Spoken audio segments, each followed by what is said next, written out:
ఆనంద సద్గురు సాయినాథ్ మహారాజ్ కి జై. శ్రీ సాయి మాస్టర్ స్మృతులు 2వ భాగము, అధ్యాయం 29. మన కర్తవ్యం.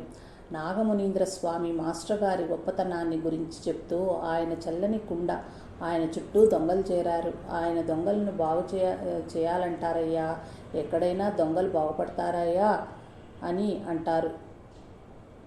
శ్రీ సాయి మాస్టర్ గారు చేస్తున్న సాయి ధర్మ ప్రచార యజ్ఞానికి ఎన్నో అడ్డంకులు ఎదురవుతున్నాయని తెలిసిన శ్రీ శివనేశన్ స్వామి, భస్మాసురులు ఆయనకే కాదు నాకు ఉన్నారు. కారు ముందుకు పోతుంటే ఎదురుగాలి వీచక తప్పదు. ఎదురుగాలి వద్దనుకుంటే కారు ముందుకు పోయేదెలా? సాయిపై విశ్వాసంతో అన్నింటినీ ఎదుర్కొంటూ ఆయన సేవ కొనసాగించటం మన కర్తవ్యం అని ధైర్యం చెప్పారు. శ్రీ సుధీంద్రబాబు గారు ధర్మము, పాపభీతి అడుగంటిపోయిన ఈ సమాజాన్ని ఆధ్యాత్మిక సంపదతో, భక్తితో నింపి పవిత్రమునరించాలనే ప్రయత్నంలో ఆయన కాలానికి ఎదురీగుతున్నారు. అక్షరాల ఆచార్య పదవికి ఆయన అర్హులు అని ప్రశంసించారు.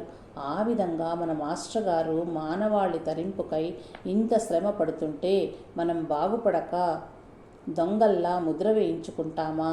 లేదా అనుక్షణమో ఆత్మవికాసానికి పాటుపడటమే లక్ష్యంగా పెట్టుకుని వారి జీవితాశయమైన విశ్వమానవ శ్రేయస్సుకై మాస్టర్ గారు చేపట్టిన వినూత కార్యక్రమాల ఆచరణలో చిత్తశుద్ధితో భాగస్వాములై ఆధ్యాత్మిక ప్రగతిని సాధిద్దామా అన్నది ఎవరికి వారు ఆలోచించి తీసుకోవలసిన నిర్ణయము.